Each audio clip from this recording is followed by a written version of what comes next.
Yo, what's going, y'all? What's going on, y'all? I'm gonna have to mute myself temporarily because it looks like I'm getting some feedback because I just figured out, Alejandro, I just figured out how to go live from my Instagram onto my computer. Now, the only challenge is I can hear it, so I might have to cut it off because I don't think I'm gonna be able to play it twice. Let's see what happens. Yep. That's pretty cool. So are Yeah, you man. doing like Oh man, I broke the internet. But yo, what's going on, everybody? What up, Ryan? What up, Chris? I got people on IG. So yo, for the people that are on IG, what up, Kirk? If y'all are on IG, I'm gonna have you move over to the YouTube channel because I thought I was gonna be able to set this up smooth. I thought I'd be able to have us on YouTube and Instagram and Facebook all at the same time. But apparently I haven't figured it out, Alejandro. I have not unlocked that level of wizardry. So I'm gonna have to just disconnect unless I can get my headphones to sync up the audio on my computer, but that might take a minute. So Alejandro, right now I got my computer on mute. I can't even hear you if you were to start talking. So I'm gonna let you bring us in as an introduction for 2 seconds. I'm gonna see if I can put my headphones in. And while you're talking, bro, I'm not gonna be able to hear nothing. I'm gonna say, yo, this is real life. This is real life, y'all. ladies and gentlemen, welcome to the Think Big podcast. If you are tuning in for the first time, this is where we talk about a lot of different things. Actually, we talk about real estate, mindset, consistency, how to scale your business. You get best of four worlds, really. Typically, it's us, Marlon, Sam, Daryl, and myself, Alejandro Alvarez. If you're an entrepreneur starting out right now, this is the right podcast for you. If you're looking to figure out where to start, where to go, who should I connect with, you are in the right podcast. Now, if you're here to consume content and be lazy, I'm sorry, you're not thinking big. This is not the right podcast for you. However, you should definitely still listen to it if your intentions are to take action, to consume and take action from it. You are in the right podcast. Um, like very big mentors say, you don't own the knowledge until you start to teach it. And we are here not only to tell you what we've learned along our entrepreneurship through failures, through wins, through ups and downs, and hopefully it can bring some value for you. I'm sure it will. But here we are. Seems like my best friend here, Marlon, you're back. You're I'm back. Oh, back, dog. okay, cool. I thought I couldn't hear you for a second, but welcome back. Yo, yeah, no, I figured it out. I figured out how to mute my Instagram tab on my computer. So Instagram is still running live right now. This is the very first time I'm doing this where I'm actually streaming the IG live right now. We got our third amigo, the third cowboy. We got Daryl Ellison on the screen right now as well. So, guys, And I got no idea what Alejandro told you we're going to be doing today. So we're going to jump into it. I mean, today's kind of an interesting day. We were having a conversation and we were saying we want to open it up really to some heavy Q&A, start answering some questions. And I see Jonah Cortrin in the chat. I see Andrew. I see Na. I see Paris. I'm seeing some of the great people, Living University. And then we got some people on IG as well, Daniel DeQuijano, everybody. So guys, if you're on IG, again, just comment the word YouTube. You'll get the link to come over here to the YouTube channel because that's where I want to be answering questions. And I want to first just straight up have a conversation with you, Daryl, with you, Alejandro, about relationships. Like, I know this is a real estate channel. I know this is a real estate show. However, I come across people in entrepreneurship that are trying to do this with couples. I personally am like trying to figure something out myself. So I actually, this is very selfishly me just asking like some of my best friends for some advice right now on what's your opinion on getting into a relationship while on the come up, right? Like, because as entrepreneurs, and I want this to be like an open conversation. I was having a great conversation with my coach the other day, Coach Andrew, and we were talking about how as you start to enter into a new stage of life, you start realizing what you're looking for from a partner is different and different. And he mentioned something that I agreed that he doesn't want just like a cheerleader in his life, that he wanted like a true partner. And I'm curious to know, like for y'all, like what do you think about like when it comes to getting into relationships, especially like for young men who are building, like at what point should they start looking to get into a relationship, if any? And then when they start getting into a relationship, like what type of partner really fits this sort of lifestyle? Like do you feel like you've identified that mold Jonah in the chat says no gold diggers.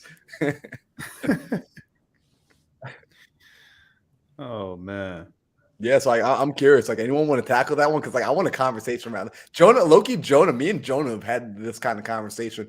In fact, I feel like we should invite him onto the show, even like while we're here today, because like he and I have talked about this. Like, I think I get what Jonah's saying, right? Like, it's better to find somebody on the come up because then that way you can be sure that they're not just after you for your possessions, right? Like, they're not just a gold digger because essentially you didn't have anything when you met. Actually, like a buddy of mine who's struggling with that right now. Some highly successful entrepreneur, 8-figure earner, probably 9 figures now. And he's like, yo, it's kind of hard to tell what a woman wants him for now at this point because he's got the house on the mountain. He's got the infinity edge pool. He's got the multiple cars, successful business. So when he meets them, he can't really hide that part of himself because it's part of who he is now. But how does he know that's what they're there for? So I'm curious. I want to hear from y'all. Yeah, I think it's definitely an interesting question. It's a good one to talk about because if choosing the right partner is everything, right? Napoleon Hill actually talks about that in Think and Grow Rich. It's one of his 13 principles, right? Choosing the right partner, because if you choose the wrong person, they can either be a distraction or they can be like it's assets and liabilities. Right? You could choose a person who is an asset to your life, or you could choose a person who is a liability to your life. And I've been in multiple relationships as I started my entrepreneurship journey, and you can tell when you have the wrong person, things just don't align, right? And it's like for me personally, it was like things just kept going wrong until I made a decision to like just drop that person and start to work on myself, right? And once I truly think like starting off, you shouldn't like if you're just now becoming an entrepreneur, right? And you're just now changing your mindset, shifting from 9-to-5 life to entrepreneurship. The first thing you should do, you shouldn't be worried about that partner just yet, right? You should be, in my opinion, I think you should worry about fixing yourself, right? Working on yourself, becoming the best version of yourself.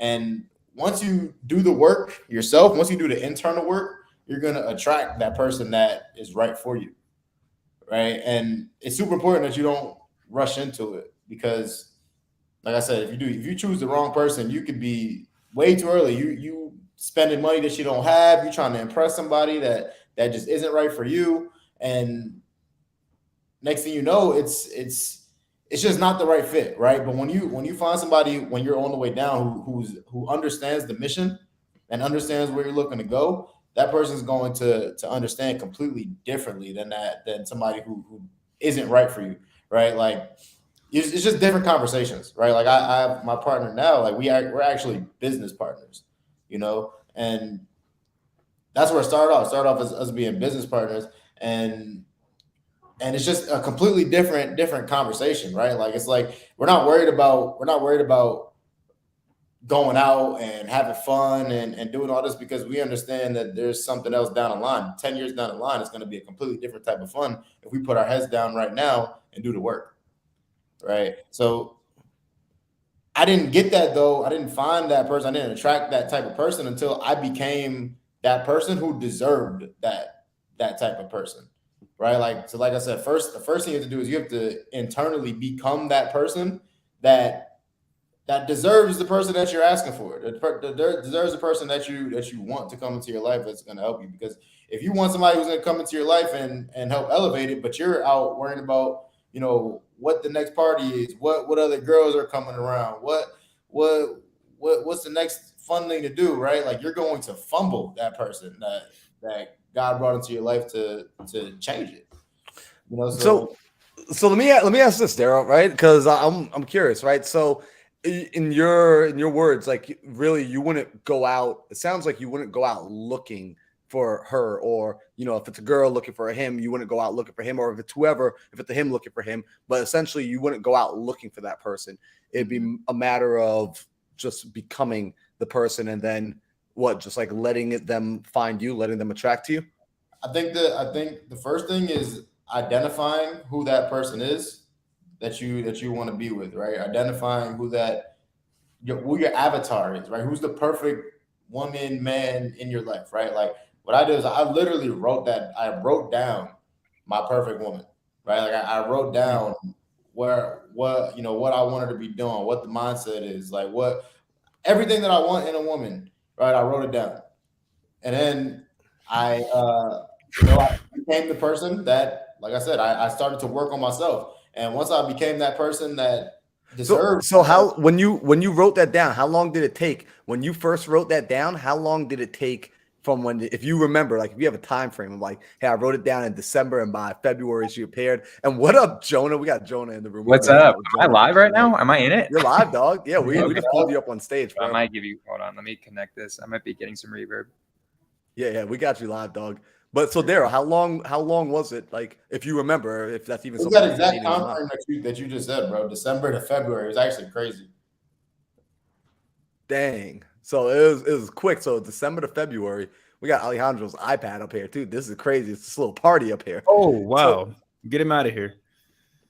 No worries, we got him out. So that's interesting, right? So essentially, you got clear on the type of person you wanted, and then you found that in a rather short period of time. Because I know people that are like, for example, like I'm going to use myself as an example. I'm cool throwing myself out there, right? Like I've been single for a little while now. And now that I'm looking to get back into like the dating scene, I've been finding that like the people, like the girls I've been talking to, like not it at all. And like if any of y'all are watching, I'm sorry, like you're nice people, but like from a standpoint of what I'm looking for, just like vibrationally, mentally, emotionally, like it almost like feels like when I'm talking to them, I'm working. Like it feels like I'm having to do follow-up calls, like it's a job, like it's a real estate job. Like I'm like Jonah's laugh. I feel like Jonah, you could relate. I don't know if you could relate. I'm in the exact same place, bro. I mean, like for me, I was gonna come on because, like, I'll be real. This is something I struggle with too. I feel like as the young men who are in this, right? Like when you guys were talking about, is it better to come up on the come up or once you're there, right?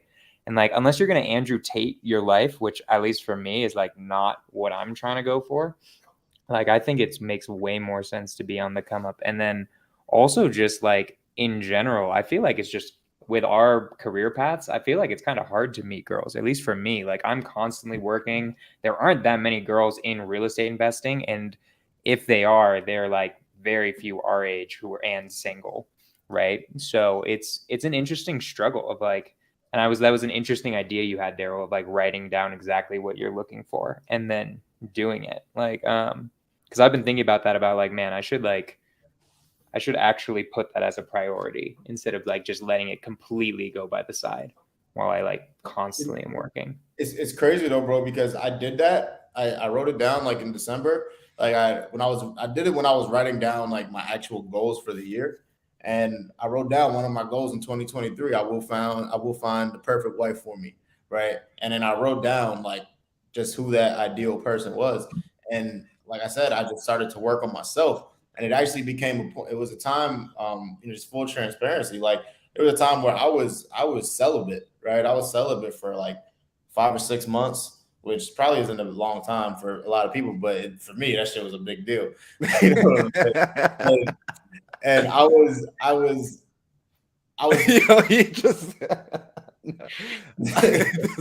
all right, never mind. We're gonna keep going. keep going, bro. but the point was, right, when you take out, and I was actually just listening to a Patrick Bet-David interview about this because he did the same thing, and that was kind of actually where I got the idea, because when you take sex out of the conversation, it's like, what do you have?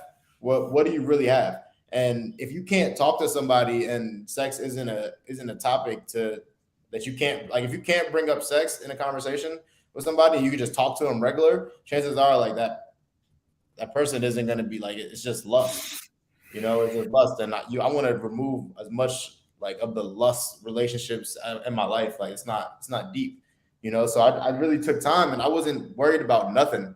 I wasn't trying to talk to girls. I was just focused on myself. And if I did talk to a girl, it was like, it wasn't for long. It was kind of like what you were going through, Marlon. It's like, damn, like she's a freaking pea brain, because all she wants to do is talk about sex. And I'm like, I don't want to talk about that, right? I don't want to go out. I don't want to drink. I don't want to do none of that. So why are we even talking, right? And then it was randomly, it almost felt like it was just randomly it just happened, right? Where she just hit me up and it was like, oh shoot, we could do this. You know? Yeah. So like, and that's like that's the interesting part, right? So it's like you really got down and you started to narrow it down, and so it sounds like, interestingly enough, you got into the place where we get into, like, even with sellers, where it's like it's got to be like a win-win or no deal, where you got to the place where I guess you weren't really, although you were searching, like you wanted something, you stopped like pursuing it almost. Like it's kind of like when we're on the phone and we're like talking to a seller, and we're like, you know what, I'm willing to like not even have a deal. I'm willing to walk away from this entirely. Sounds like you got there like energetically, vibrationally, emotionally. For sure. And I'm curious. I see we got Vandana in the guest room. I want to hear from a woman's perspective. Actually, I'm curious as to what up, Vandana. Am I saying your name right? Yeah. You're saying it Awesome. right. Yeah. So I know. First off, thanks for coming on the show.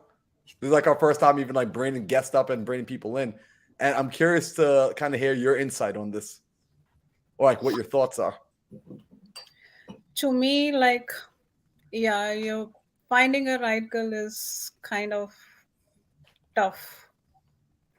You're talking about that, right? Mm-hmm. That matters, yeah.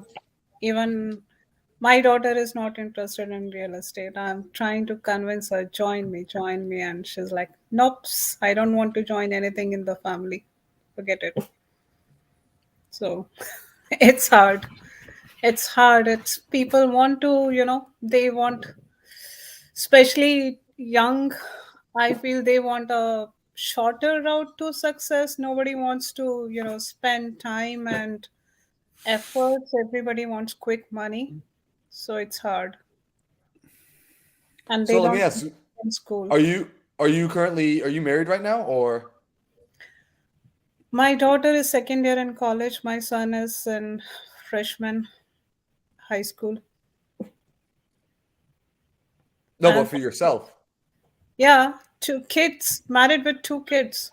Hey, I don't know. You got to ask nowadays. You never know. I just met a woman over the weekend. This is gonna sound crazy, y'all. 51 years old. 9 grandkids, 4 kids. She looked like she was 30. We like legitimately, not even joking. We were like, you need to show us ID. It was just insane. But she had been single now for the last 22 years. She'd been divorced for 22 years. And she was just saying, like, along the lines of, again, like when the mindset starts shifting and now you're thinking differently, you want bigger and better things for your life. And it's not just about the quick pleasures, trying to find the right partner, trying to find the right people to bring into your life. It like your dating pool gets smaller, right? Because ultimately we're talking about, we chose a lifestyle where we're only 5% of the population, like in the way we think. Like, would y'all agree like that essentially? And what's up, May? We got May in the chat. We chose a lifestyle where we're 5% of the thinkers, or 5% of the population. So then even within that 5%, finding the right person, like, do y'all think you have to date? Is it important to like have someone as your partner who's also from that 5%? Or do you think, someone on this, like basically on the right-hand side can be with someone on the left-hand side? My personal opinion is I think you would need someone, maybe they don't have to be an entrepreneur, but they have to be down for the lifestyle, right? Like in the end, like my goals are bigger than everything almost, other than like my family at this point, right? So at least in my opinion, like it'd have to be at least a girl that understands. I don't think she necessarily has to be in the business. I know tons of successful people like Brent, Jamil, right? And they do amazing, right? But they have to be okay with the lifestyle you're going to live, which I think is really hard to find just in general, right? So I mean, it's just hard. It's like, I think it's just a hard game, like, and just like how many people are generally in there. The man, the myth, the legend, dude. Yeah, it's like a little Brady Bunch family tonight. Yeah, it's kind of fun. Yeah, so by the way, we've never That's done my this opinion. before. Question. I so it's a Q&A, so I joined. I Yep. tried to reach out to some of you guys. Some of you know me just by the face, may or may not be. I met Jonah and Alejandro in Phoenix. Sam, I never met, but I was trying to tease him over IM. So I have one question. I'm trying to move, into direct to seller. I'm pretty occupied with my job, 9 to 5, and I'm trying to hire a VA. The problem is there are two ways. Do I need to have really control on that VA or not? That is what is I'm stuck there. Like, what kind of services should I go or not go at all? Ooh, let's bring Alejandro up for that one. Alejandro, that's you, my friend. Well, so what exactly are you looking to do? Or you just wanted to be hands off and generate some leads? Yeah. Okay. Well, I have a VA company that can help you do that. Usually don't say that out publicly because That's it's fine. really I'll more reach like out to you it's more later. like a referral game. But I do have a VA service that it's keeps you hands off. It's like for people that are just don't have time and they just want to be hands off and they just want to see some leads coming in. And I also have a team that can help you close those deals as well. So if I you need help, DM me on Instagram and we can set up a Zoom call and we can see if it's a good fit for you. So the question is, should I try to have control over the VA, some control, or just receive the deals? If they offer the deals, then it is fine. Like, I know Focus one on company, they are offering, oh, we'll give you 2 3 leads every day, and I don't hear there any recordings. There is no CRM connection and all. It's like we'll send those leads through Google Sheets. That's it. By end of the day. you should definitely have a CRM in place. And it just really depends on how on board you want to be. The clients that we have at our company, they don't care about any VA recordings. They just want to focus on acquiring properties, and that's what they stick to. But if you ever want to hear some recordings, all you have to say, "Hey, can I get a recording?" And you'll listen. You can listen to it anytime. Okay. Yeah, but Excel sheet that can get really messy. Only person that I've seen have some clean Excel sheets is Marlon. I can't even do it, Yeah, I love my Excel sheets. bro. Nice. Any other suggestions? Should I stick to only one form of lead or expand some other way also? Definitely stick to one form of lead. Don't try to do agents. Don't try to do sellers. Like, I mean, don't like choose one. Don't try to do several at the same time. That was my mistake, right? And we've been Mhm. texting, haven't we? I told you to come on to I, my lives, right? Yeah, I was like 95% I sure was at the same easy. time. I really have been a bad back pain last 3 months. It has been very hard to focus, but still I'm trying to struggle and come to somewhere slowly moving on. Yeah, Well, can we that's ask you some questions? Do you mind if we hot seat you right now? Are you guys down for that, guys? I know I'm turning. By the way, thank you guys for letting me on. I appreciate you guys letting me on the platform. But Freaking love you, can, Jonah. can we hot seat? Can we hot seat you? Because like you're gonna ask us questions, and I just sense by the way you're talking and the way you were texting me earlier that you need a hot seat. We need to like actually dissect. Okay, what's going on with your business? Is there a business? How are you getting leads and like all of that stuff? And then we thank got you. to see like Please whether tell it's me. like a mindset stuff, right? If Tell the me actual that. hosts of the show are down for that, that's what I feel like you really need. Yo, I'm open for it. We kind of opened up tonight to a Q&A, and we're definitely going somewhere different with the conversation. So we'll do a hot seat for a minute, and then I want to bring the conversation. Selfishly, I'm bringing the conversation back in like 10 minutes because I need some advice from my homies right now. So yeah, let's do a hot seat because I mean it's been mastermind weekend. I've been doing hot seats for the last 24 hours. Not Oh, kidding right. you. Like we've had people come over to the Mindset Manor all day today. It's been freaking sick. So yeah, let's hot seat it up right now. So Vandana, like tell us about your business a little bit. Like what do you have in place? Like you don't have a CRM, it sounds like. Do you have any leads? Are you keeping track of leads? Are you cold calling yourself? How are you bringing in leads? Just like what is your business? So I started with Jamil's model, and he it has been very interesting. I started working last year November. I closed 3 deals in 3 months, and then I realized the revenue is, the profit is less. Like, I did 2 on market deals and 1 off market deal that was through an agent. And then I started get receiving comments that I'm from Connecticut. So I started receiving comments. Connecticut is not an investor market, and I want to expand in my market first. I mean, that's somewhere where my mind is stuck, that I want to achieve what I want first in my home state and then expand. I see people working a lot in Florida here and there. I agree, but I want to do which place I can see myself and reach there and touch it somewhere, like have some connection with it, work on those kind of properties. So 3 deals as a wholesaler. I As a realtor, I started last year June. I already closed 9 deals in together. But then from February, I'm stuck with that. I want more profit. One thing, I was trying to figure out a way how to get more profit, and then I had some office issues and then the back pain. So a couple of things took me a little on the back track, and that made me realize I want to expand more on direct to seller, because this is not a I felt that after talking to so many realtors, this is not a realtor market.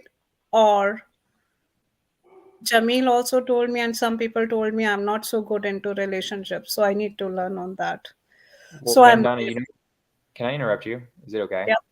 I can tell you why you haven't gotten the success that you want right now is you're jumping around everywhere, right? Like look at all of them are shaking their heads. All of us were thinking the exact same thing. And it's the most classic problem ever. And like, don't Okay. feel bad. I did the same thing. I bet most of them did the same thing at the beginning, right? They're all shaking their heads again, right? Like it's the classic problem where you need to decide on things and stick to it for months on end, right? You got 3 deals in Connecticut. That's amazing. I don't care if it was only $1,000 each. I don't know how small they were, but like it's still money, right? No, I got Like, 25K on those 3 deals.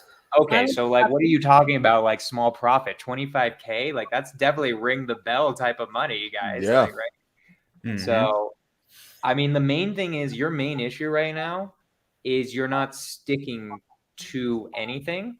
And there's 2 things that I see that could go into that. One is, do you know what you actually want? And I would start there. Do you actually know what you want? I want direct to seller. That is I'm Why? sticking right now. Why do you I want direct to want to seller? have more control on the deals, the contracts. I really want to have more control on the contracts. That's one For thing. what are you trying to? What's What's the your end goal? what profit margin are you looking for? How much are you looking to make per deal? It's not really like, maybe 5-10K in this area is enough for me at this But I time. feel like we should go deeper than that. Why do you want to do any of this? Why do you want to do wholesaling? Why do you want to be making money? Like what's the type of lifestyle you want to get to? And then that's going to help you decide also which path to choose, right? And like what resources do you have right now? So let's start deeper than that, in my opinion. So why do you want to do any of this? And what are your goals? This is my mom's dream. I'm following her. I had some passion for real estate, not now, like 10-15 years back. I already have 4-5 properties under my belt. Uh, as a rentals, I really want to leave my job and do this full time. In future, maybe in the next 2-3 years, I want to have this full time career. Okay. So, but like how much money do you want to be making? Let's just say. It should be double than what I'm earning right now with my IT job, Which is what? What's the number? which is 180K per year, kind of. So you can easily do that, right?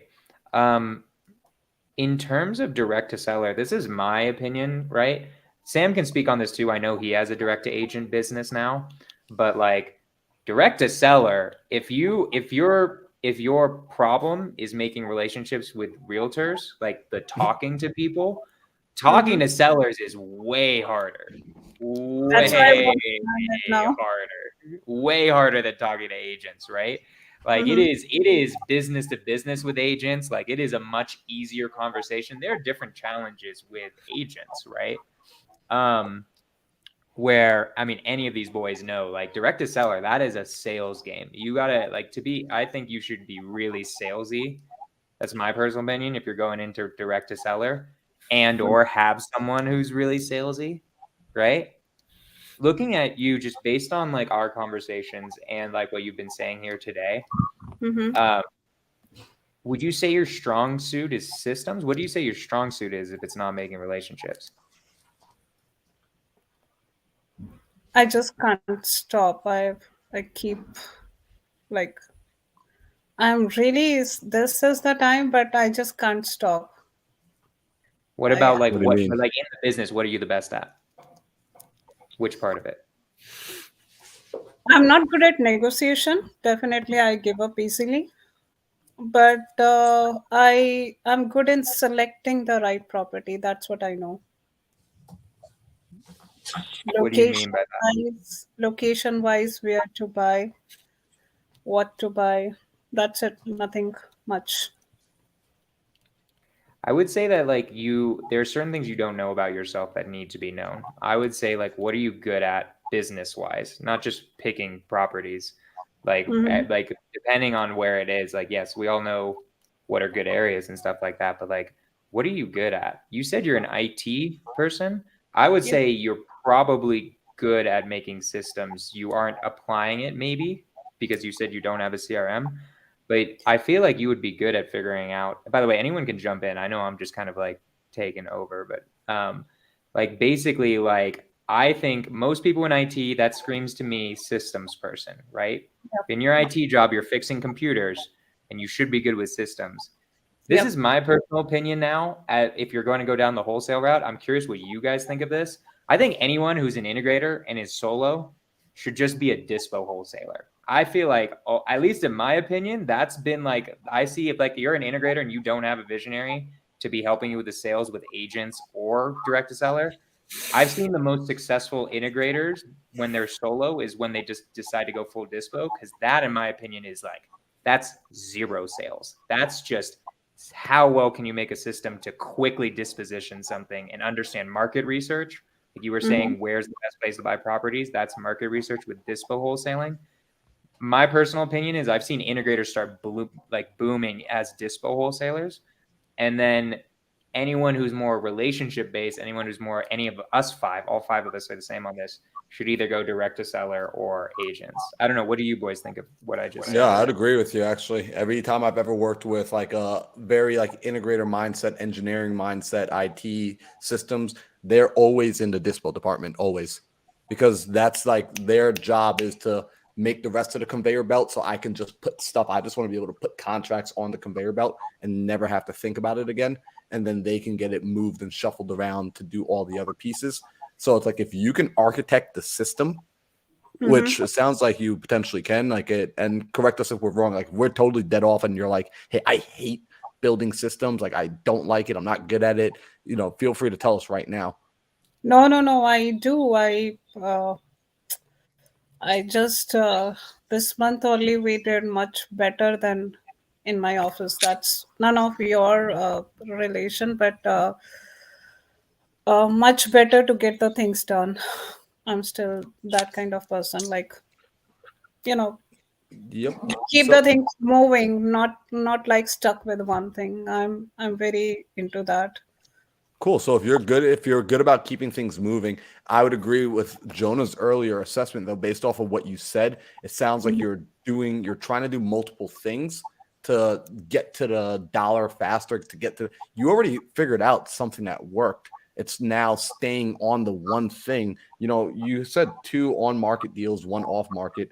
Like I would stay there and continue to work with the real estate. This is my personal opinion. You've already seen success with the realtors. Stay there, figure that out, build that system strong, because then that's also a lead generation pipeline, because these people are already going out and finding opportunities. You want more control of the deal, control the relationship that you're building with them. Because to Jonah's point, talking direct to seller, it is a much more difficult conversation. There's a lot more emotions involved, and it takes a different personality type, and it's bigger when you build out that business and that department. That business is more of a revolving door as far as your acquisitions people, your sales people, your team. So then you need to be in a constant place of constantly recruiting. And if that's what you want to build, if that sounds enjoyable to you, I just typically don't find individuals that have your personality type that enjoy building that sort of business. I agree. So how do I find time for that? Like I am busy 8 to 4. I think Sam's got an answer for that. Yeah, I'll hit on that. So I'll hit on that fourth. So I have three things I want to address right off the bat. Number one, in any wholesale business acquisition company, there's two sides, right? There's a front end, which is actually the lead gen marketing and sales, which is the getting of the contract, and the back end is the disposition, which is the selling. It's so important to remember that on the front end, it's B2C, it's business to consumer, right? Business to customer, business to consumer. It's business to the everyday regular human being. And on the back end, it's basically all B2B, right? So it's a lot more transactional. Those conversations are quicker. They're typically easier. There's not a lot of emotion in it. And to Jonah's point, there's sales psychology involved in it. Like you have to close a buyer too when you sell the deal, but it's not nearly as difficult as the 13 touches in negotiating that is going to take place with the seller, right? So that's number one. I want you to really hone in on the fact that those are two very different things, because if you're spending too much time in the wrong space, that is very contrary to your personality type. You're just going to feel a lot of friction. You're going to get deals done, you're going to get money, but it's going to feel like really brutal. It's going to wear on you, right? And then you're not going to sustain it for a long time because it's just like, wow, this is so much more headache than it's worth. So that's number one. Number two, this is also, in my opinion, really important, is I want you to answer this very, very specific, pointed question. Do you want to be actually involved in an active income real estate company, especially a real estate acquisitions company? There's a lot of moving parts. There's a lot of headache. There's a lot of things going on with it. Right? I'm going to ask you it's not, do you want one? We all want one. We all want one that's producing millions, but do you want to be involved in one? I want to be involved to learn how to do the acquisitions, but the timing is the issue.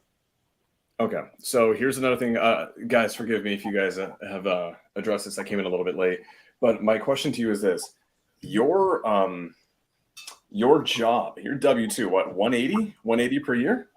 Yeah. That's a superpower. That is a tremendous superpower to have. You have access to resources and a safety net that 99% of people starting this business usually don't. So one thing that I would want you to potentially consider is actually squatting up with an operator, right? You don't have the time right now. You don't have the time. You don't have tons and tons and tons of sales experience, right? Mm-hmm. You may not have tons of experience on what it looks like to recruit, hire, train, retain a virtual assistant at a high capacity. And if you don't have that, then what about a lead manager? What about a closer at scale? What about your sales director? Then there's the back end, there's TC and dispo managers. There's all of these moving parts, right, that are going to take a long time for you to learn. Now, the question is, are you going to learn that by trying to do it all yourself? Or, in my opinion, part of a team. I would highly suggest you consider maybe not joining someone's team and being a small part of their team, but you're leveraging, if it's financially feasible, leveraging your income, your W-2, to partner with someone who knows what they're doing day in, day out. This is their bread and butter. There's so many high-level operators in this game, guys who are freaking crushing it. And their primary business model is to find people like you who've got all of the money, but maybe none of the time and still want to reap the benefits of what we're doing here in wholesale and acquisitions. You bring the capital, they bring pretty much all of the hard work, the expertise, the sales team, the dispo team, and then you're just a passive partner. You'll still learn everything through and through. You will learn everything A to Z, and you'll learn it right off the bat from a high-level operator. That's something I actually do want you to consider, because you will learn, but you'll learn it so freaking fast. You'll get a PhD in real estate acquisitions 10 times faster than you would on your own. Okay, so can I join any of you guys to help me with that? That's not my business. That's very spot on, but yeah, we'll talk What later. I wanted to understand to give her more advice on that, Sam, is how, in what way would that be? Because like, for instance, for me, I don't like, for my wholesaling business, I don't need capital. So I'm curious, like, explain more like what that partnership looks Yeah. like for us. So that's a great thing. So Jonah does I think all DTA, or are you doing some DTS now or no? I'm all DTA and micro flipping now. I don't. Okay. I shut off my DTS like 2 years ago because Okay. Just so don't everyone, real quick, just because once you guys start using acronyms, you lose people. DTA, direct to agent. DTS, direct to seller. I know someone was like, "What the hell is DTA?" Yeah. Right. Sorry, If guys. you guys don't know me, by the way, I forgot to introduce myself. I'm also in sub 2. I'm friends with everyone on this call right now. Like, Bro, you're yeah, more all famous than all of us. Shut the hell up. that's like Literally- just not true. Yeah, like, That's he's- like a lie. Yeah, bro. Not Everyone knows true the at all. host. Everyone knows the host of the Scorched Affairs podcast, bro. True. Like, True. you don't gotta like flex on us. all like that, all of you dog. have been guests. It's been I great. know. I just love that he came on the pod just to put us in our place. Like, damn. Not dude. true at all. I'm just here to hang out. Um, We were talking about girls earlier. That was the fun conversation. That's what So, I don't came worry, up with. we're coming back to that We'll be conversation, when like, we're done with this, T-minus- okay? Because I missed the fun part apparently. Yeah, So we're here's- coming okay. back to that conversation in 2 Yeah. minutes. Don't worry. Yeah, so DTA is direct to agent, DTS is direct to seller, right? Jonah is heavily indexed in the DTA side. I do both. My bread and butter, my foundation is always going to be DTS. It's what I built my company on. It's what we will continue to scale. It's where my effort is right now. We still do DTA. The one big core differential is the financial spend between the two is polar opposite. With DTA, you're basically only going to spend money on maybe if you have your people on salary, right? And on a CRM basis in miscellaneous little tools. That's typically it. On the direct to seller side, we're pulling lists, we're skip tracing data. We've got tons and tons of different marketing associated spends that come with it. So on the DTS side, there is much more of a need for financial support.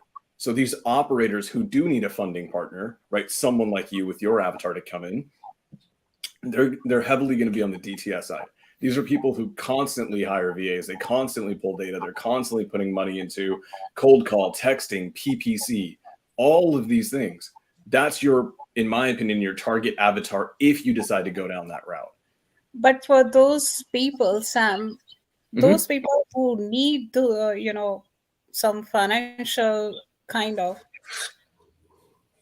I'm feeling, aren't they in the initial point of their career? Because if they have already sorted all these out, they would have gained everything by now, right? Why would they need help? No, for a lot of these people, they have their own, right? And Marlon will speak on this too, but from what I've seen a lot of with these people, it's actually their way to do business, right? There's so many different ways to raise money in this industry, right? There's so many different ways to fund a business.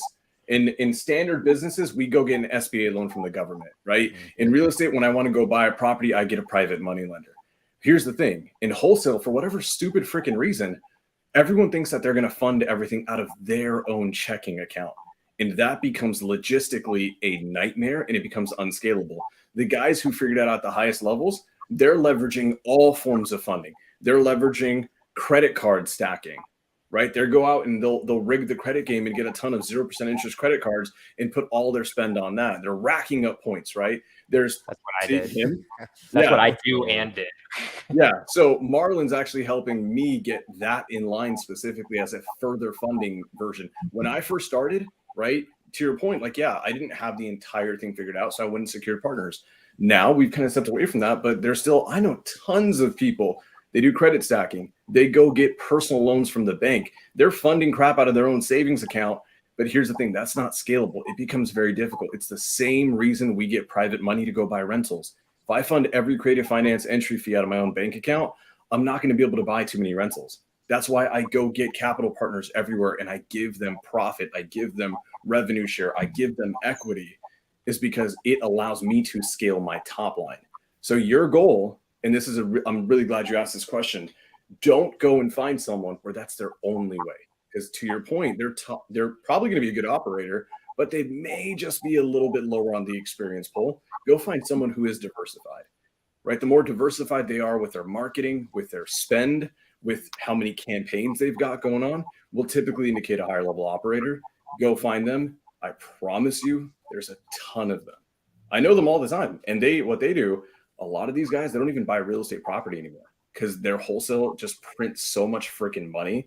They're just in this to get liquid capital all the time. So they don't go get private money lenders to go do 10% on a property. They go get private money lenders, give them a bigger return, usually a profit share, right? Because there is a little bit more risk involved with it, to fund their wholesale operation. So there's a ton of them out there. I think what you probably need to do is just, now that you're aware of that, right? I promise you it's going to be like this weird universal thing within the next 7 days. You'll probably just identify someone. It'll just show up out of nowhere. You never thought they were there. The reality is they were there this whole time. So that's, go ahead. Second option. So first option is to go fully into disposition, like Jonas suggested, to be a B2B rather than B2C kind of a business. Realize More- no matter what you choose one and Yes. focus on it. That's Yeah. the main thing. We're here. We're not you in the end, right? We all gave you different, like Marlon gave you perspective, Sam gave you perspective. Like it completely depends on like who you are in the end, which one is going to work better. But like, don't try to do all three at once. Don't give like, I don't know how much, I've never actually even heard what Sam's talking about. Like I've never even thought of that, of like, just buying into a wholesaling company, which is really interesting idea. But like whichever one you choose to do, stick to it. That's all I'm gonna say. Don't do all three. That's the only thing would be the wrong choice. I would I say. want to highlight two things. And here's the thing, right? No matter what, just understand that all of this is risk versus reward, right? There's risk versus reward, and there's this thing called opportunity cost. What does it cost us an opportunity to go do one thing and not do something else, right? That missed profit, that's known as opportunity cost. So just be very aware of all of these things. So two last points I want to make. I'm going to pass it off to my boys. Do you know how many people get 3 deals in their first 3 months of doing business? Very few people.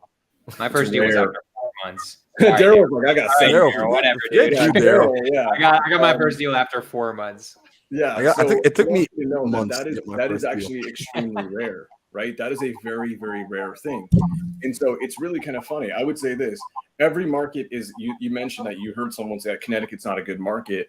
Well, I would be very careful when I listen to that, because every market's a damn good market to invest in, truthfully, unless you're out in the middle of nowhere in a 500-person town, right? But if you're anywhere near like Hartford, Connecticut, that is rapidly growing and rapidly appreciating, that's a damn good market to be in.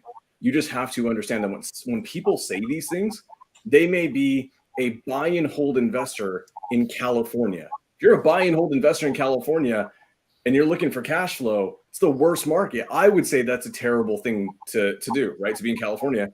But see how me saying that, you just let that affect your entire perspective on where you're going to invest. That's a dangerous, dangerous thing. So buy and hold may not be the best thing here because of landlord issues, but guess what? No state can probably match us in overall long-term appreciation in California. No state can match us overall in fix and flip profits, in wholesale profits, because we've got Raise such your hand high if you've numbers. gotten 6-figure assignment fees before. I don't know if you guys have, but like that's a California thing, right? That's because only a California thing. Yeah, pretty much. Right. Like that's a normal thing in not normal, but it's like it's more common than anywhere else in the country. So one, I want you to be a lot more decisive and discerning on what information you take and what level of credence you give to it. Because then what's happening is you're basically allowing your business, your livelihood, to be influenced by people who just say little tiny perspectives, and you don't have enough context to go out off of it. So they may have been saying that, and Connecticut's a crap state to invest in. Well, you probably just didn't realize that they spent 6 months with one cold caller giving them shit data and then had set them up to fail. They didn't get results, so they blame it. But guess what? I know someone right now who's making like $750,000 a month in Connecticut, in Hartford, flipping.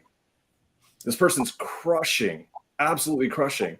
So it works everywhere. But to Jonah's point, you have to stick to one thing. So we're going to give you like this weird kaleidoscope of like 25 different ways to do it. It's on you to find one that you resonate with, that's clear to you, and stick with it. And last thing, this kind of melded into part 3, but this is part 4 to me. Doesn't matter if it's Sam, if it's Jonah, if it's Jamil, if it's Pace, doesn't matter who it is. After today, pick a lane. pick a lane. Don't deviate from it for at least 90 days. At least 90 days. I would And say if it longer. produces Yeah, I would say longer than that too. I'd say 6 I'd months. say don't deviate from it for a year. for a year, great. And it's true. It's absolutely true. It is so freaking true. Whatever lane, DTA, DTS, dispo, micro flipping, being a disposition wholesale, all these things, being a lender, being a capital partner for someone's wholesale company, whatever you pick, just stick with it and then shut off everything else because it's a lot of noise. Every time you hop away from one thing to another, like you're crushing your own results every single time. Okay, I'm done. I'm going to pass it off. Daryl, what do you think? That was absolute fire. I just want to say that. Low Thank key. you. Thanks. Dale was texting his girlfriend. I seen it. I'm not gonna lie, I was checked out because we did talk about that this wasn't going to be a real estate conversation today. So I let my brothers handle it. And I don't know. Do you, Bandana? Well, that's real.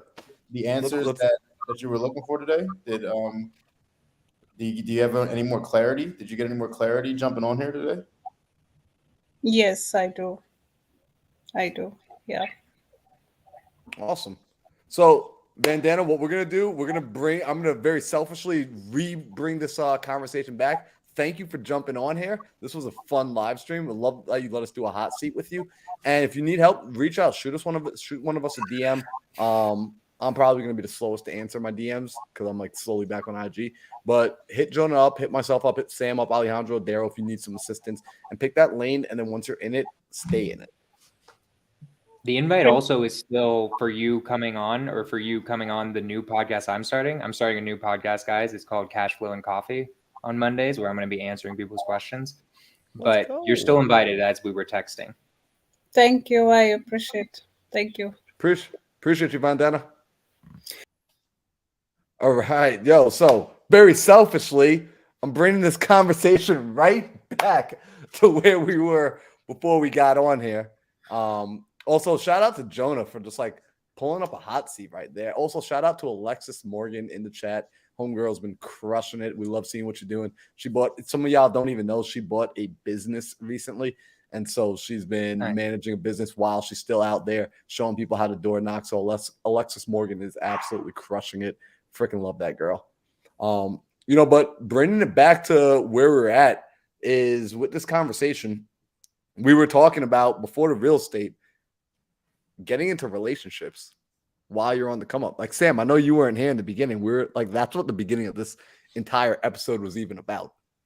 It was like getting into relationships and ultimately figuring out. And Daryl laid out some good advice. He said that, before he met up with his girl, he had actually he wrote out in detail who she would be.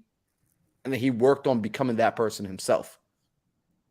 Because, and Jonah, you were kind of alluding to this, that based off what we do, we're really not, out clubbing like we used to. We're not like out partying the same way. Like, it's like, and you're not really going to meet someone at work unless someone shows up at your house. Because, like people aren't just like, I don't know, maybe like Alejandro, he's got it like that. He's got the Bat Cave. He's got that swagger. He's got the fresh lineup. So I'm sure girls just like this guy came on. Alejandro came on my podcast. I remember you said something on the lines of like, I asked you, sorry, this is completely going off topic, but I asked him just like, so like, how'd you get like all this confidence? He's like, yeah, like just several people came up to me in high school and were just like, damn, you got with that girl? And I was like, damn, I did, huh? And that's how I got my confidence. That was your answer to that question. I thought it was so funny. Sorry, that had nothing to really do with it, but so like, Sam, do you agree with that? Because I'm curious actually, Sam. I don't know what's going on with you and like in your dating pool. Like, what's going on with that lifestyle, dog? Like, are you dating? Are you not dating? Should we not even be asking you that? Like, am I about to get you in trouble with like the 20 girls that think they're your girlfriend? You're absolutely gonna get me in trouble with 42. I'm just kidding. No, I've got serious things that want to stay serious. And here's the thing. I'll say this. This is very interesting to me. So we're talking about relationships as we come up as entrepreneurs, right? That's so pretty much, right? Like, should you the get into a original relationship thing was, on the come up? should we do it now? This was your first question, was should we do it now on the come up? while we're trying to build our businesses, or should we do it once we're super, super successful? Was the original question. My vote is on the come up personally, but and I've said the reasons why, but I want to interrupt you. I would say this. One, and this is all going to tie in. This is all going to tie in with me too. I like that idea. I do. I really do. I think that there's a problem there, and that's that there's just a lot of guys who just don't seem to be able to handle running a business or creating a business, creating an entrepreneurial endeavor, and then also being able to handle a relationship, right? And I think we're all guilty of that to some degree. Like we all have problems with being able to balance this business with this aspect of life. Maybe that's a relationship that needs a lot of you. So I think one, you have to do kind of an internal look and decide and find out if, hey, as much as I'm committing to this relationship, can I make sure that this special human being doesn't feel like they're being put on the back burner? Even if they are, you don't want them to ever feel like they are, because that can be insulting. It can be disparaging. It can hurt. It can toxify things. So one, I think ask yourself, are you the person that can handle two really, really, really important things? And a lot of times we're like, well, I'm focused on my business. I have a girl, but it's not that serious. Well, guess what? Does she know that? Did you tell her that? Because you may think that in your head. And if she doesn't agree with you, you are going to get freaking crucified and you're an asshole now.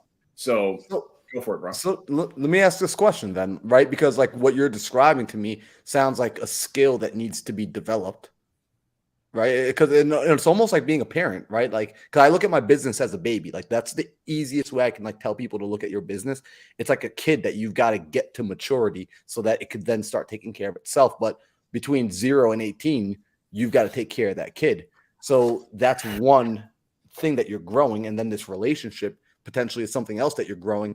And how do you learn how to manage two kids, right? Like, do you read about it in books, or do you just get inside there and you start FIL? You just start figuring it out. And should you wait until one kid's 18, then have the second kid? Or do you have them both at the same time? Like, because that's, like that's a tough one to figure out. Like I mentioned earlier, like I got a buddy of mine, he went with I'm going to wait till my kid's 18, then I'm going to get in. Like, so he grew his business, but now he's almost like, dude, like I cannot find a woman to keep up with this life. Yeah. Like so legitimately, like that's the conversation we have all the time. Like me and him will go out for dinner and he's like crushing it. I mean, like absolutely murdering it financially, like doing so well. But he's like, I can't find a woman that can keep up with like my standards have gotten so high. There's like no dating pool. So, okay. So a little bit of a story time. Marlon and I were in Tampa, Florida. And bro, you can't tell that story. What? You can't tell that story, dog. I'm not going to tell your part of that story, dude. You can't say that on the podcast. I'm not going to I'm not going to tell your part of this story, okay? So we were at this lovely dinner with a bunch of friends, right? And Laura Morby was doing our astrology reading.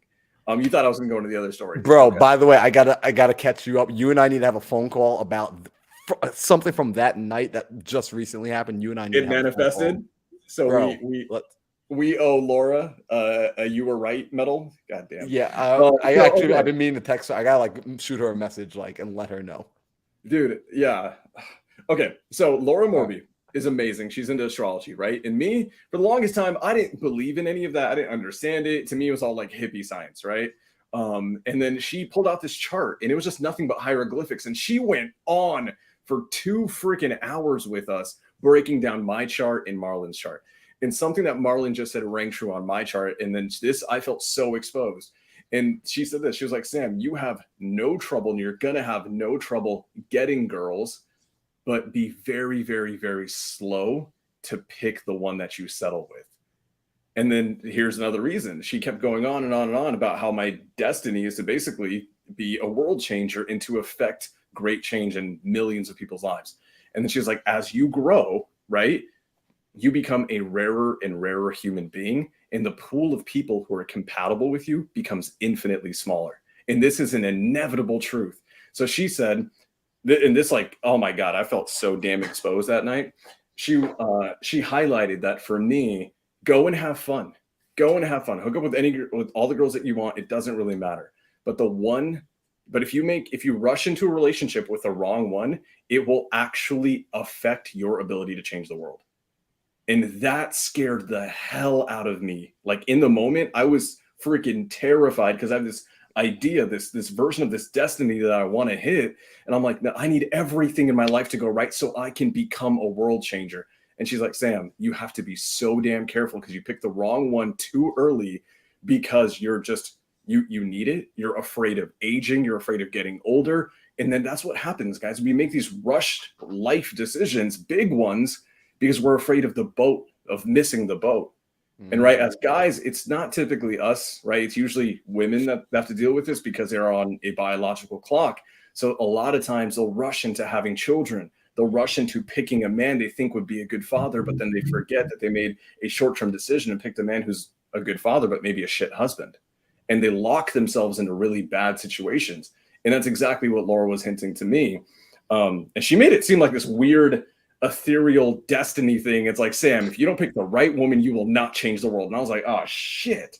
So with that being said, my answer is this, and this answer would have been different a year ago, right? And this answer is probably going to be even more true in the next few years.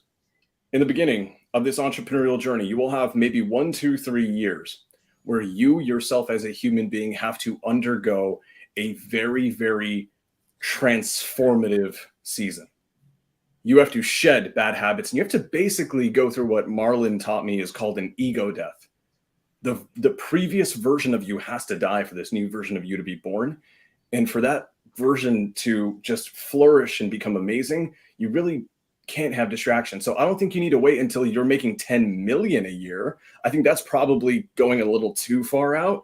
But I think if you're in a transformative season in your life and you have to work on yourself, your mindset, your health, your body, your business, learning all these things, maybe just take a break on jumping into a serious relationship.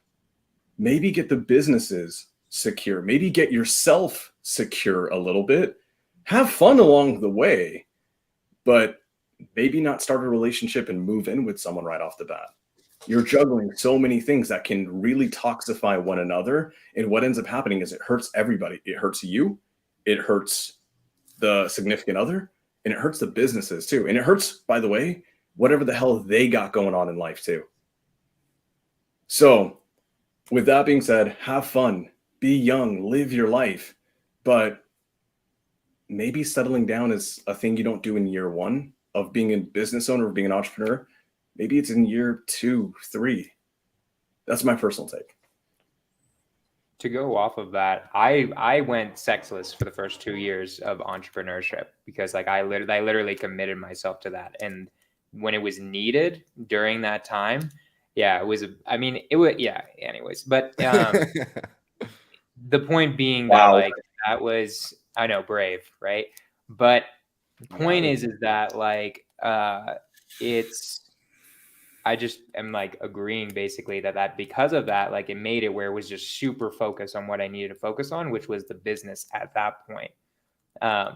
And yeah, so I 100% agree. That's all I just want to add. Yeah, no, you know what? I double down. I agree. 'Cause I think we're all saying the same thing, like especially like Sam, Daryl, you know, that idea of work on yourself, establish the business, because there's no question about it. I know personally, like I've learned so much in this last like year or so of being single that I wouldn't have been able to do the things that I needed to do and have the transformation and the growth that needed to happen in this time frame of just being able to focus solely on myself. No ifs, ands, or buts about it. No, like there's no other way it would have happened if, like to Sam's point, I didn't go into that cave and really work on me. Now, you know, Sam, when we were at that table at Laura, and this is why like it's been on my mind actually. So like Laura's gonna, I'm not gonna give her blame for this, but like she planted a seed in my mind because she told you one thing about you, and she told me something entirely different. She said, Marlon, like, I hate to tell you this. She was like, but your ability to manifest, she says, your ability to manifest actually becomes stronger. It's at its most evolved when you're with the right partner. And I was just like, I know that actually. Oh, that's right. She told me that I'm better in isolation with nature in terms of manifesting. And that's why it's so important for me to be patient, because I'll change the world on my own with the right person in the end. But with you, That's right. Oh, It was like the opposite, bro. damn. She's psychic. Dude. Okay. It's like Laura. Yo, guys, by the way, if you don't know Laura Morby, and like when you meet her, talk to her, ask her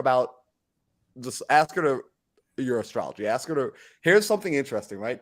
She said, millionaires don't really believe in astrology, but billionaires all do. Just saying.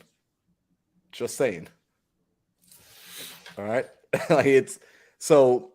But this is like an interesting conversation. Like, and I want to continue this, but I do want to get one question. I saw Alexis dropped a really dope question up there, and she said, I would love to hear your guys' perspective on Alex and Layla's dynamic versus the quarterback and cheerleader dynamic, which is, even something that we were talking about a little bit earlier in this episode, which is, what is the quarterback and cheerleader dynamic? It's essentially like you got a rock star like Daryl here, right? So Daryl's like this rock star entrepreneur. He's going out, he's crushing it. What sort of woman should he have, or a partner should he have on his side? In this case, woman.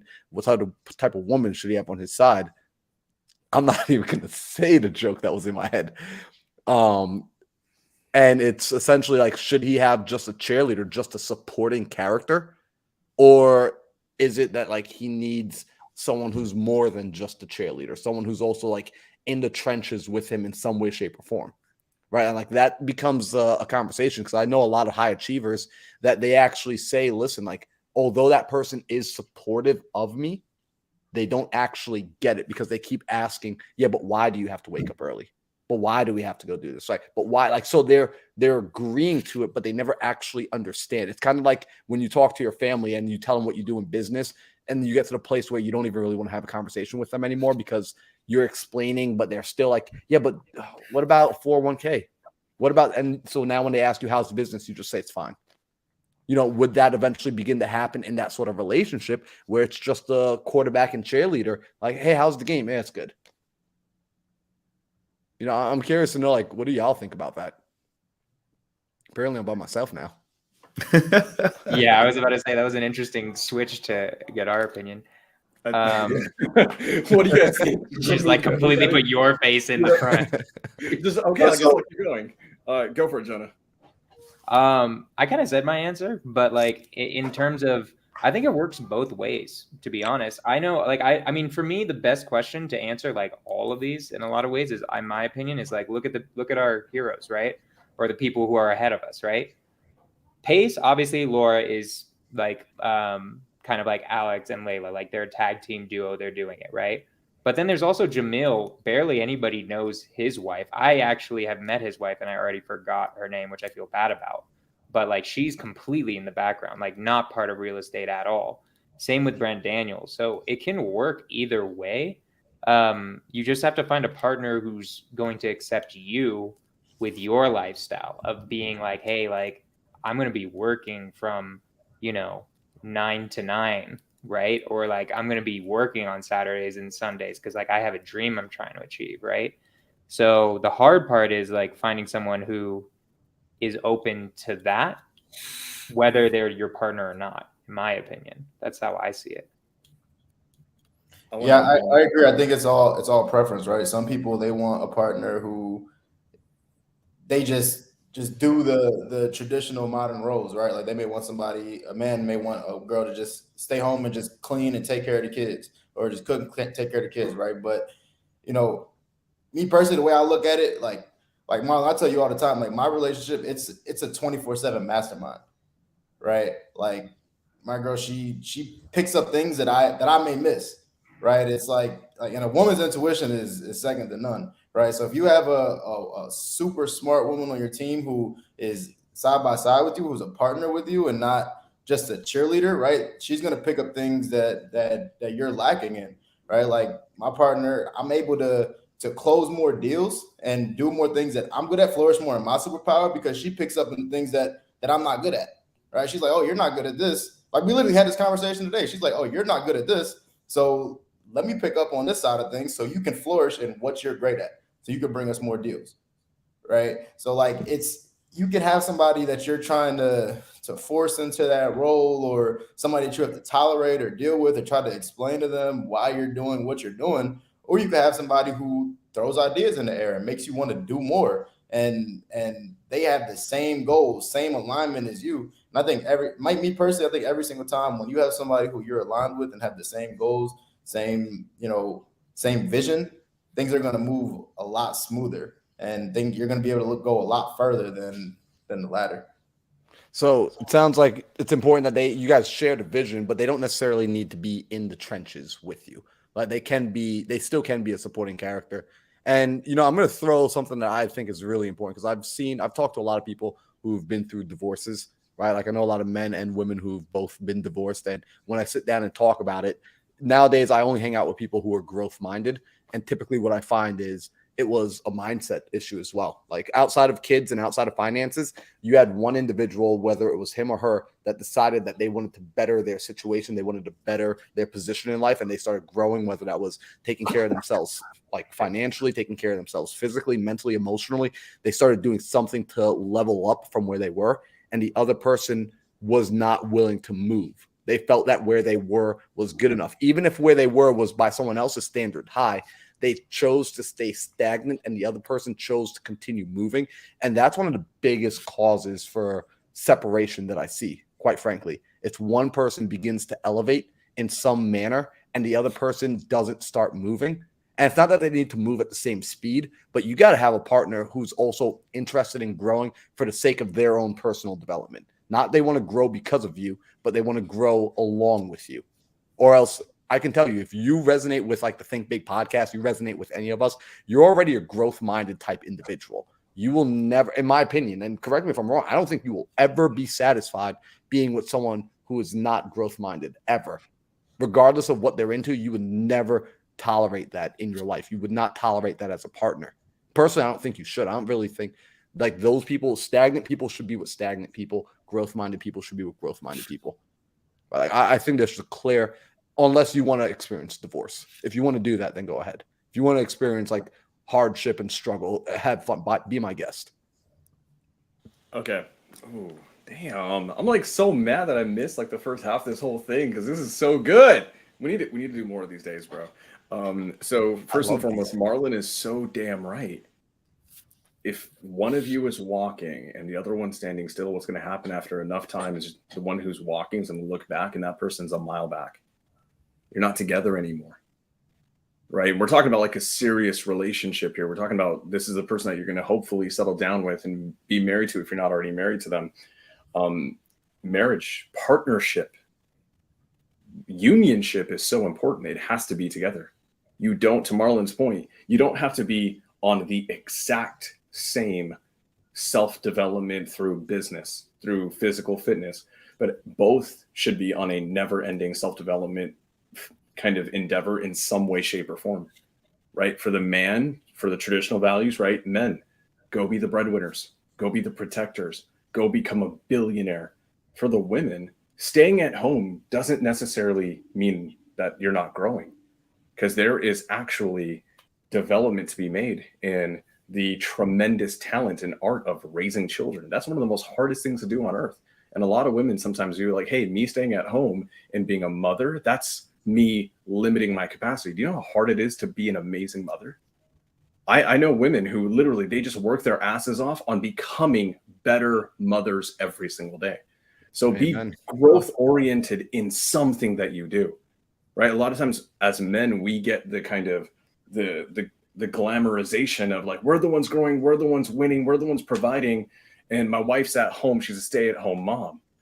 Guess what? She's raising something bigger than you. The reality is this. She's raising the kids. Kids are going to be here when you're gone. All the money that you're making is going to, hopefully, it's gearing a life for them. They're more important than you are. So both should have roles that they grow in no matter what. Both should be in a self-development phase in some way. For me, it's money, it's business, it's the traditional masculine things. For her, it could be her traditional feminine things. It could be both with business, both with money, both with fitness, all these things, but there needs to be growth. What never works is one person's growing and one person is just complacent with life the way it is. Because here's something that was really, really, really freaking powerful for me. When I had my one-on-one with one of my mentors, Kent Clothier, he sat me down and he was like, Sam, picture your best friends in the world, like picture your circle, everyone in it. And like, I took a second, I thought of them all. And he's like, well, get ready because you're going to outgrow most of them. And that freaking hurt. And he's like, those people aren't obsessed with growth the way that you are. It doesn't make them bad people. It doesn't make them any less amazing. It just means they're not going the same place you are. So if you have a partnership, a marriage, a serious relationship, and your goal is to be at the same destination, you both need to be growing towards it in some way. So, damn. That's fire. Yo, we just gotta have more conversations like this because we're already 15 minutes past the hour. I think Jonah and I have some homework because I'm gonna go sit down and write Daryl's magic. I like Daryl's idea a lot too. That was an interesting idea. I've never thought of that before. Like of like actually basically Daryl repeat it. Like it's basically like you just write down who the girl is, more or less. Daryl's in monk mode right now. He's meditating so hard. No, that's his Wi-Fi, or bro. he's lagging out. Yeah. Wi-Fi. or he just cut out, right? Yeah, but I think that was the exercise. That was a good exercise. That was a good idea. I like that idea just in general. Yeah. So yo, Jonah, I'm gonna do that, bro. I'll like text Daryl. Does it take away if I like send my answers to Ali to Jonah? Like if I show him my answers, or am I not supposed to show anyone? Does it gotta be like a secret? I don't think For it's what? a secret. Feel like I'm gonna write down my. I'm gonna describe. Yeah, I'm gonna do your exercise. I'm gonna describe my dream girl. You know what's crazy, bro? Crazy story, right? So, after I did that, I was on the nightly dial one day with Mike, right? And Mike's like, "Yo, like super random." Mike's like, "Yo, Daryl, we need to get you a girlfriend." And I'm like, "What you talking about, bro? Like, I don't want no girl. Like, I'm not." Nah, bro. Like, I already told you guys what mission I'm on. Like, I don't want no girl right now. And then I said, but if I did have a girl, I was like, if I did, she would be on a pull away, right? I listed it out, and bro, no lie, like the same day, she texted me, and she was crazy, put out in the universe, and that's what happened. So yeah, go ahead, tell Jonah, bro. Yo, tell the world, Jonah. What we're gonna do is we're gonna get it written down. Next week we're coming back on, and we're gonna just like shout it out to the universe. I'm in, dude. We'll read like the perfect girl. We'll read it out of it on the piece of paper.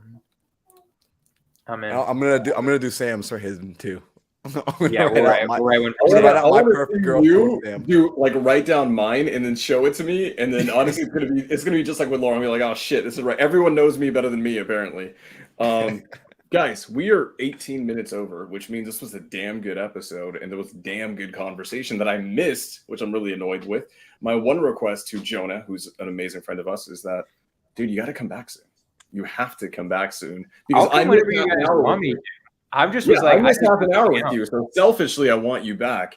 But with that being said, Marlon, dude, people got dues to pay, bro. It's not every day we get Jonah freaking Corchin in this, bro. I miss all of you guys so much, to be honest. Like Marlon and Daryl, I see you guys because I'm in Phoenix like at least 2 times a year because it's fucking Phoenix, right? Like Sam and Alejandro, I feel like I haven't seen you since Clever. It's been a really long time, right? We talk on the phone a lot, but like I haven't seen you guys in a minute.